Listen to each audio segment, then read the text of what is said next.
Raíza Simplício aqui da O Brasil e da revista Placar. Parabéns pela vitória.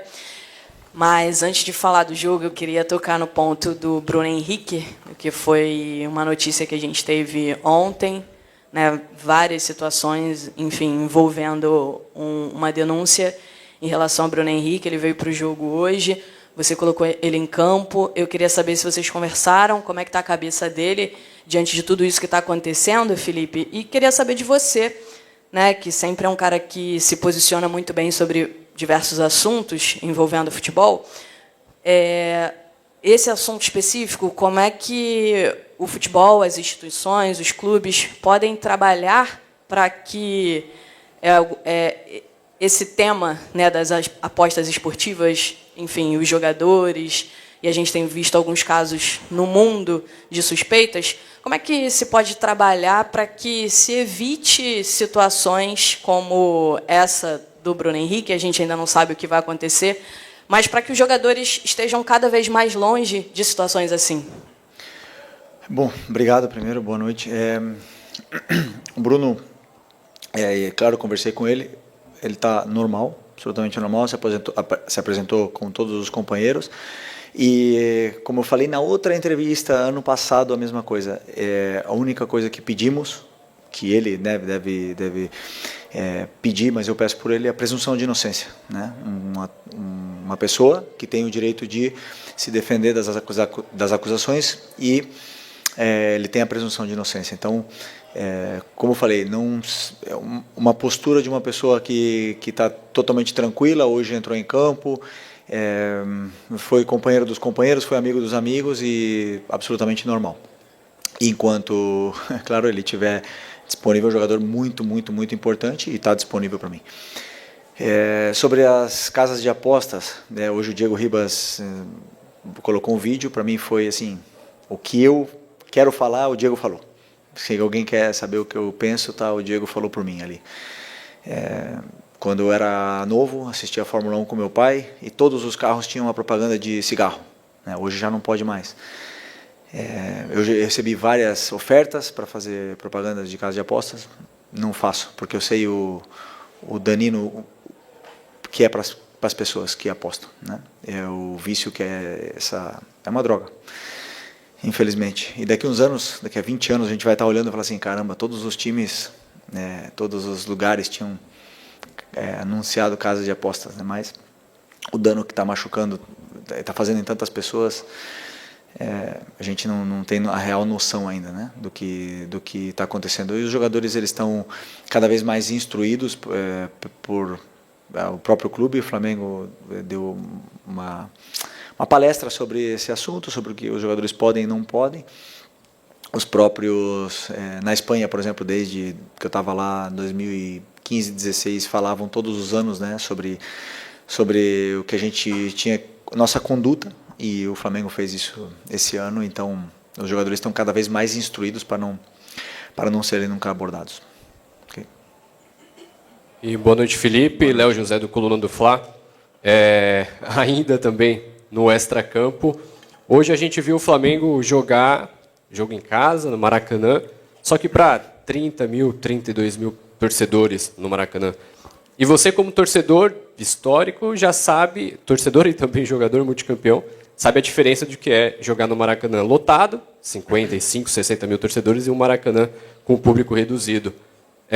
Como que é para você, agora como técnico, encarar o Maracanã com esse público, sendo que a gente sabe que o potencial da nação rubro-negra é botar 60, 65 mil torcedores? O que eu mais quero é que o nosso torcedor nos leve e nos empurre e lote o Maracanã.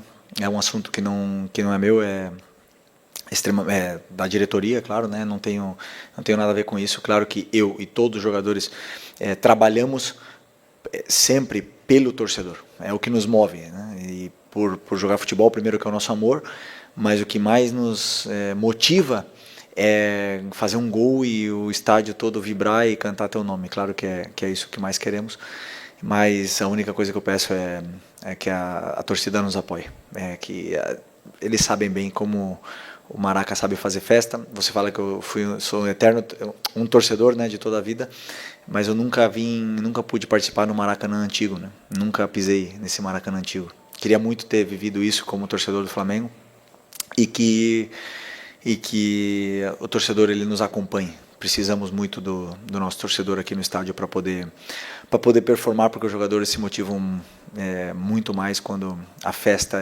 é linda da torcida. Felipe, boa noite. Laje Dalfovo, da Flamengo TV. Só um segundo. A partir de agora, a gente vai começar a entrevista coletiva do jogo que acabou de encerrar, que, aliás, é a proposta aqui. Sobre questões institucionais, vocês procurem a Mariúcha, ela marca com a direção jurídica e ele vai atender vocês, esclarecer as questões. A partir de agora, a gente fala aqui sobre o jogo, tá bom?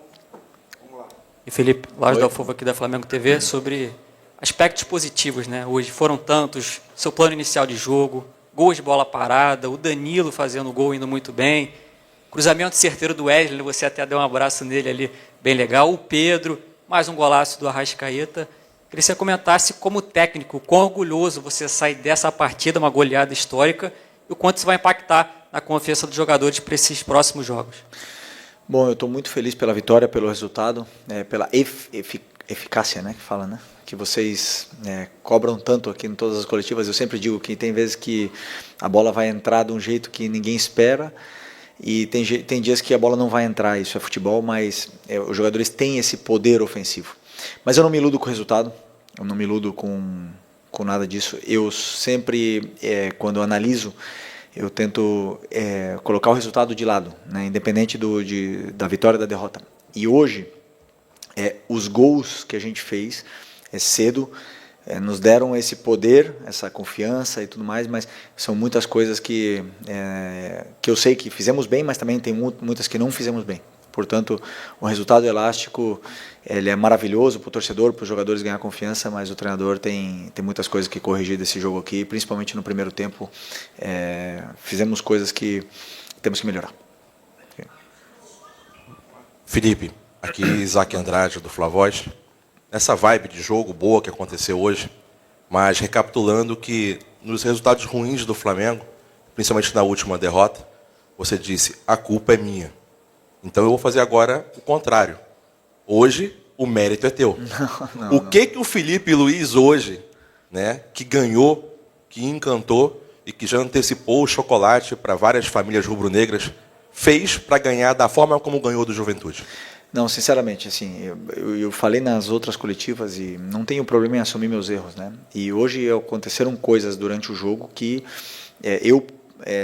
o plano que o teu companheiro falou, não foi totalmente perfeito, né? Na parte da defesa principalmente, mas os jogadores tiveram uma noite feliz, foram muito superiores, confiança lá em cima, o plano realmente ajudou, eles encontraram os espaços e machucaram muito, né, a defesa do Juventude de uma forma assim mais leve, né? Comparando com aquela derrota, hoje também, em referência ao último jogo, 3 jogadores saíram, igual que aquele jogo, e segundo vocês, o Central Córdoba era um adversário muito inferior, né? E serve de aprendizado para todos nós, né? Para vocês, para todos, que não é assim no futebol, não é fácil. E os jogadores, a diferença é que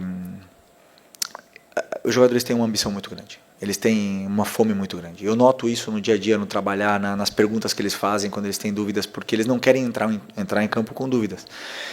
Então, como a gente fez gol cedo, de bola parada e tudo mais, aí eles se sentiram cada vez mais confortáveis no campo, o Juventude cada vez menos, e nos deu esse resultado elástico, que é muito bom para Pedro, para próprio Danilo, como falou, o Arrascaeta continuar no nível que ele está. Então é importante que essas vitórias elas venham e nos aproxime muito desse jogo que queremos com a bola, que é o mais importante.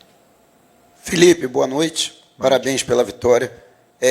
Os torcedores também destacaram nas redes sociais. Cadê? Eu não estou vendo. Aqui. Ah, tá, desculpa. No contraponto com a derrota para o Central Córdoba, também uma mudança de atitude da equipe dentro de campo. Até que ponto também o aprendizado daquela derrota, como ela veio, foi importante já para uma resposta imediata no domingo diante do Grêmio e, na sequência, essa vitória da maneira como aconteceu com o time, sendo mais objetivo, né, sendo mais dominante na partida e procurando também resolver o quanto antes possível o jogo. Bom que você me lembre desse jogo do Central Córdoba, porque eu não vou esquecer, né? Pelo visto vocês também não, mas claro que é um aprendizado e a gente tem que lembrar sempre para os jogadores, sempre.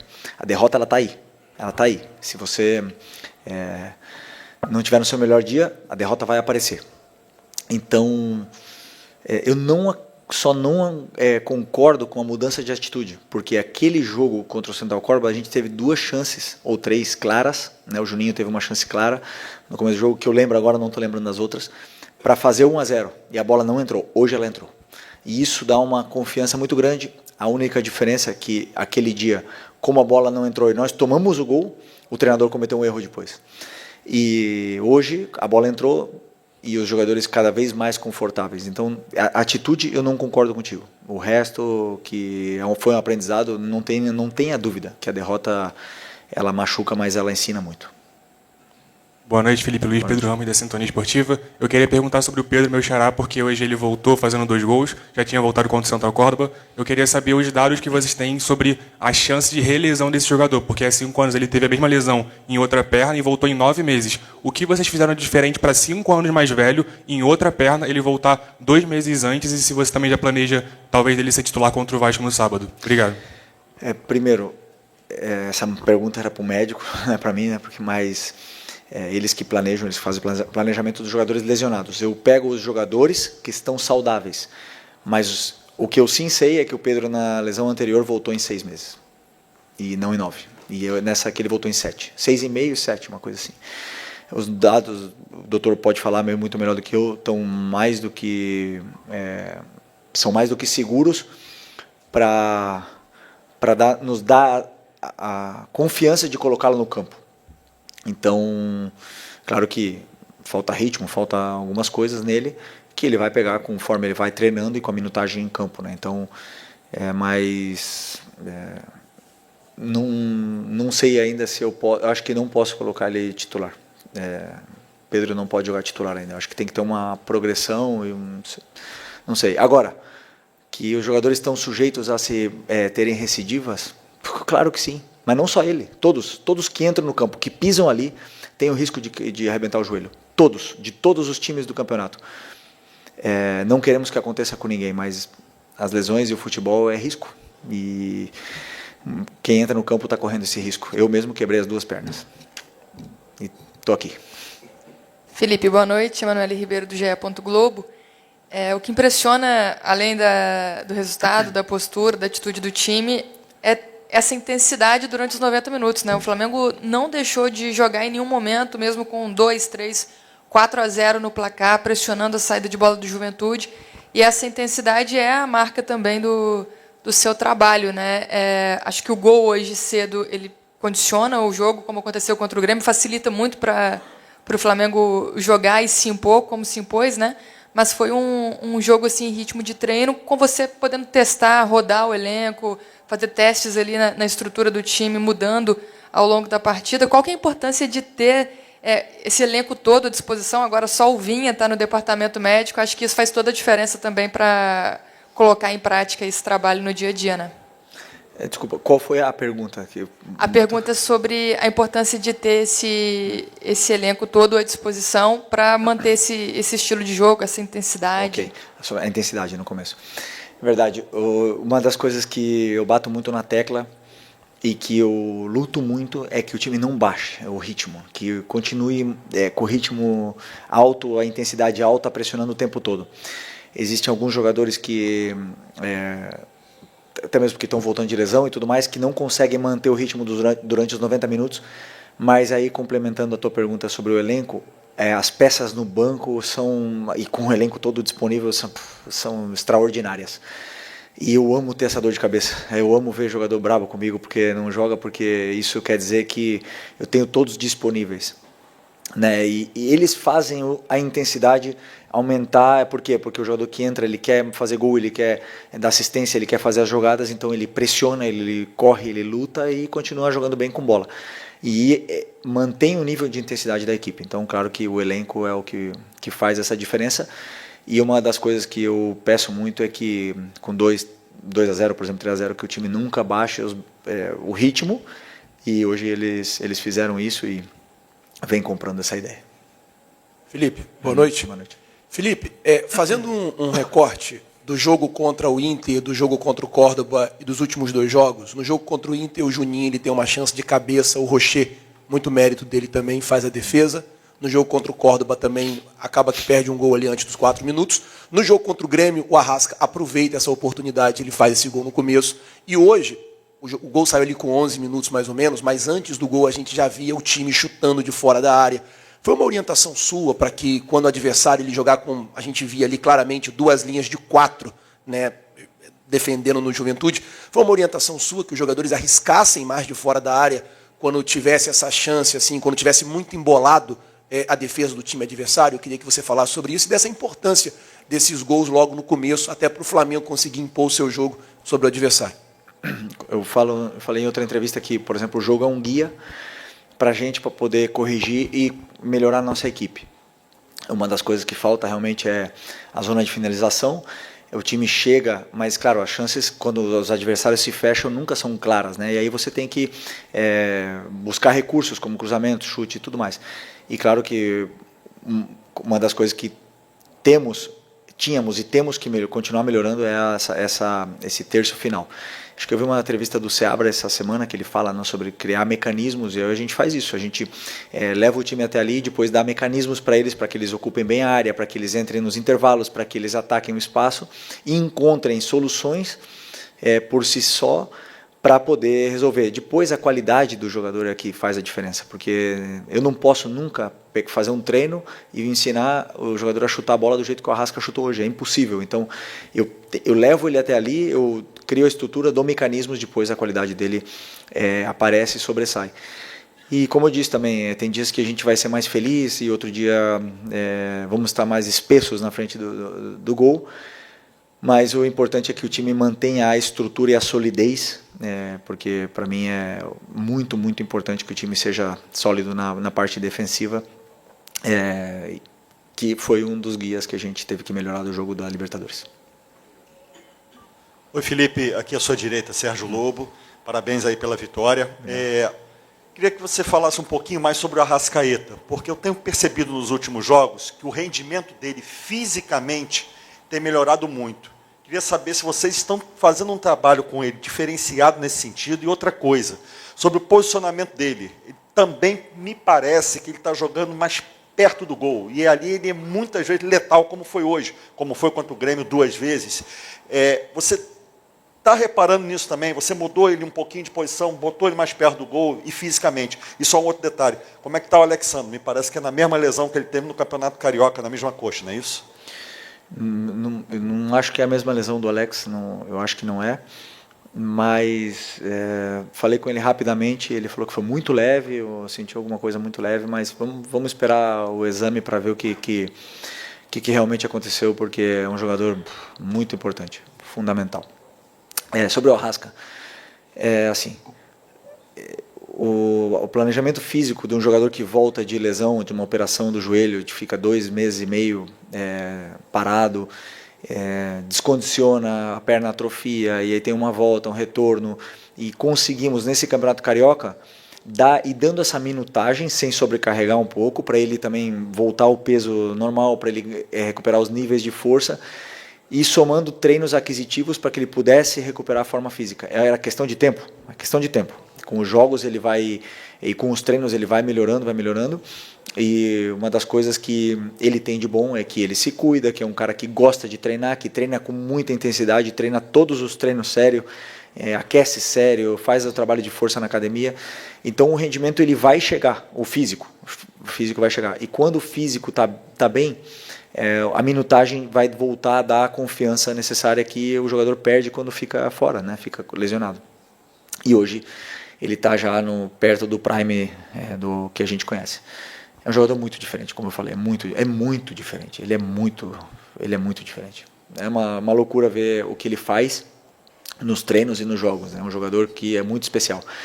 E sobre a posição dele, são ajustes micro, detalhes que a gente faz, mas não é o pisar na área ou chegar mais perto da área, é uma característica dele. É um jogador que tem números. Ele te dá gols e assistências altos durante uma temporada.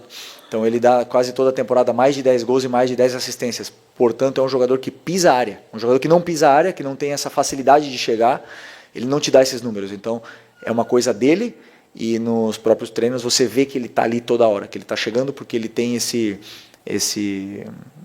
faro, né, de gol e de assistência. Então, é mais dele do que meu, esse posicionamento. Boa noite, Felipe. Aqui, Sidão Marinho da Litoral News. O Flamengo faz um belíssimo início de brasileiro. É o time que mais cria grandes chances disparado. É o melhor ataque da competição também de forma disparada. Queria que você fizesse uma análise dessas 4 rodadas iniciais, se a equipe está produzindo tudo aquilo que você quer dentro do gramado. São 2 jogos agora em sequência sem sofrer gols também. De que maneira você trabalha com os seus jogadores a partir de agora para manter essa regularidade dentro do Campeonato Brasileiro? É o campeonato que requer regularidade, 38 rodadas, para chegar lá no final e conquistar o título. Obrigado. É uma maratona, né? Mas o que eu peço para eles é fácil. É que hoje à noite comemorem, não podem sair, mas é porque tem jogo sábado, mas eu falo assim, que comemorem, que curtam o jogo, a vitória, que esqueçam tudo e que curtam essa vitória, porque não é fácil vencer. Não é fácil vencer. Confia em mim, não é fácil vencer. E curtam hoje e amanhã é Vasco. É trabalhar, preparar o jogo contra o Vasco. Vamos treinar com os jogadores que não jogaram. Sexta-feira vamos preparar o jogo e vamos para o sábado para tentar fazer um grande jogo. Não temos que pensar na rodada 30, nem na 38. Temos que pensar na próxima rodada. Esse é o meu pensamento, o que eles também consomem, é o dia a dia, é o jogo que vem, como diria meu treinador, é partido a partido, né? A gente trabalha assim e vem dando certo. Boa noite, Felipe. Bruno Castanha, B2 Esporte. A gente vem falando nesses últimos jogos sobre a falta de contundência, de efetividade do Flamengo nesses últimos jogos. Hoje não, hoje teve muitos gols e gol de cabeça, gol de fora da área, mas eu quero falar especificamente do gol do Plata. Você, ano passado, eu te perguntei sobre a posição que você pensava em escalar o Plata e você me falou que ele poderia ser esse falso 9. Hoje você escalou nessa posição, ele faz um gol no ataque espaço, que você fala que é fundamental para o jogo, mas também o que ele gera de jogo jogando por ali. Eu queria que você comentasse especificamente sobre isso. Obrigado. O Plata é um jogador muito completo. É um tipo de jogador que apaixona o torcedor, porque ele corre o jogo todo, ele luta, ele tem muita qualidade, ele joga muito bem pressionado. Ele não foi falso 9, ele foi 9, verdadeiro 9. É um 9 que tem que apoiar quando tem que apoiar e tem que atacar espaço quando tem que atacar, e fez um excelente jogo.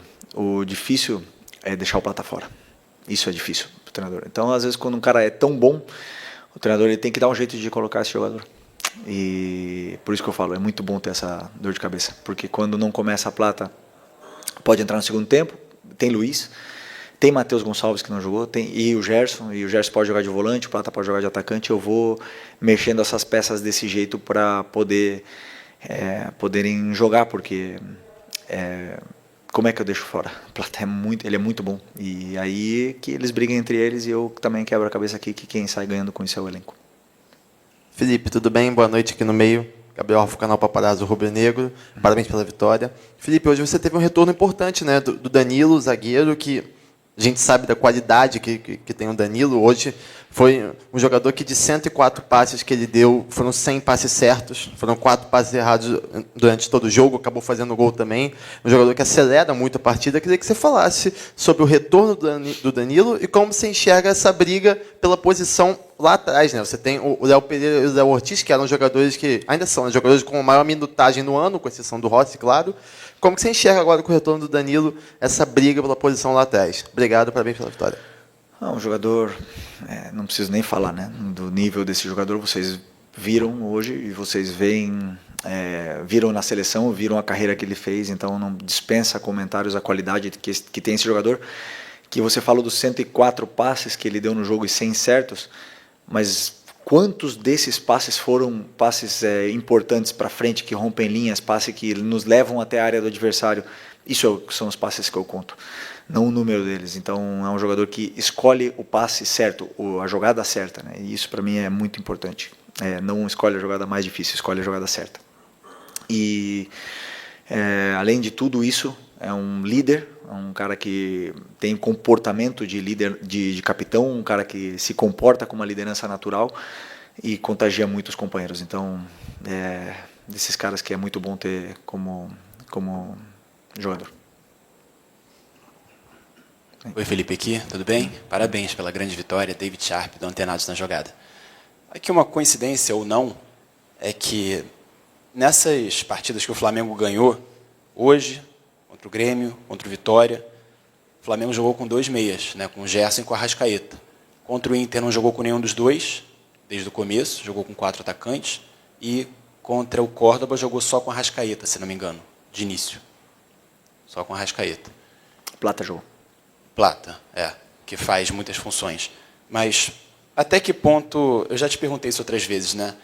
Os dois jogando fazem toda a diferença, não só pela qualidade deles, mas pelo próprio sistema do time, né? Hoje eu vi o Arrascaeta, até como o Sérgio Lobo falou, próximo do gol, mas também ali muito pelo lado esquerdo e voltando o tempo todo para buscar a bola, para sair jogando com o time. Até que ponto isso faz diferença?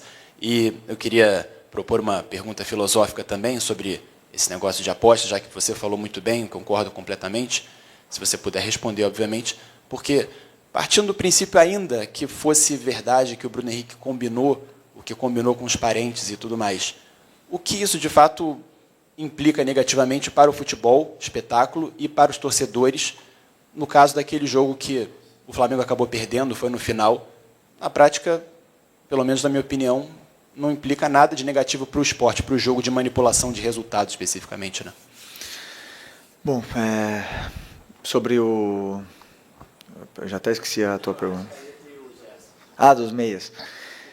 Sobre os meias, é muito fácil responder a tua pergunta, que você citou o Internacional, que eu joguei sem meias. Não joguei, eu não tinha meias. Ou seja, vocês falam, quem meias eu tenho no plantel?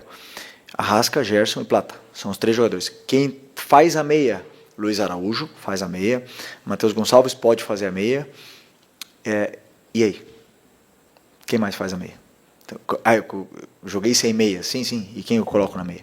Então, tem coisas que o treinador faz porque inventa, né, um ataque de treinador, que eu chamo. A gente acha que vai ganhar de uma forma, a gente inventa, bota 4 atacantes, e tem outras coisas que eu não tinha esses jogadores disponíveis para colocar na equipe, os 3, Gerson, Arrasca e Plata, e aí eu elaborei um plano de jogo onde eu achava que poderia dar resultado, e fizemos um jogo superior ao do Inter, finalizamos mais, tivemos mais chances e não vencemos, não importa, é futebol. O meu trabalho é esse, é achar soluções para a equipe dentro desse quebra-cabeças que eu tenho que montar e deixar o time mais fluido possível. Quando o time está com todos os jogadores disponíveis é mais fácil, quando tem lesões, quando tem jogadores nas seleções, claro que é mais difícil de montar esse quebra-cabeça, mas é meu trabalho e eu gosto, eu aproveito, eu desfruto. Sobre as apostas já foi respondido a primeira pergunta. Okay? Felipe, boa noite. Ian Repia, Faz Andar e Sintonia Esportiva. A gente já traçou alguns paralelos, você já falou também sobre a derrota na Libertadores para o Central Córdoba, traçando paralelos com o jogo de hoje também. Naquela ocasião, você foi muito criticado por parte da torcida e da imprensa também por ter feito algumas mudanças, não ter entrado com um time que muitos acreditam ser o titular, né? Poupou ali o Gerson, o Pulgar, o Wesley. Hoje você também promoveu muitas mudanças e a gente viu um jogo espetacular do Flamengo. Você já falou que tem coisas para corrigir, sempre tem, mas o Flamengo foi bem superior, fez um placar histórico no Maracanã. Isso, de certa forma, é um recado, passa um recado para a torcida e para a parte da mídia de que as mudanças vão acontecer de acordo com o que você tem à disposição e com o plano de jogo traçado para aquele jogo. Que não foram as mudanças o motivo pela derrota do Flamengo, assim como não foram as mudanças também só o motivo para a vitória de hoje. Não, é que assim, aquele dia, sobre as mudanças, né? Tem jogadores que não estão em condições de começar e jogar os 90 minutos. Então eu prefiro deixar como opção. porque o risco de colocá-los no campo toda semana é o que aconteceu com o Alexandre hoje. É um risco que eu corro. E eu escolho correr, às vezes escolho correr, às vezes escolho poupar. Poupar não, preservar do jogo. Mas não foi esse o motivo de ter perdido o jogo contra o Córdoba. E as críticas são válidas. Elas foram justas, não por poupar, senão pelo plano de jogo, que foi errado. E não tenho problema em reconhecer. E vão acontecer outros que vão dar errado. E talvez a gente perca também, ou talvez os jogadores ganhem por si só dentro do campo. Então eu não tenho problema em ser criticado, em ser vaiado, que a torcida me cobre, porque quando eu já falei, eu vim pro Flamengo, eu sei como é que é esse clube e eu vivo bem com isso. O problema desse trabalho aqui é que eu gosto até quando dá errado. E quando tem crise, eu gosto, eu desfruto, eu aproveito, eu melhoro, eu cresço e é assim que eu vivo. Claro que não é confortável, não é nada agradável, mas é parte do meu trabalho. E não é mandar recado a ninguém, não quero mandar quando vence, nada disso. O que eu quero é vencer o jogo, vencer o próximo e chegar num objetivo nosso que é estar lá em cima no final do campeonato.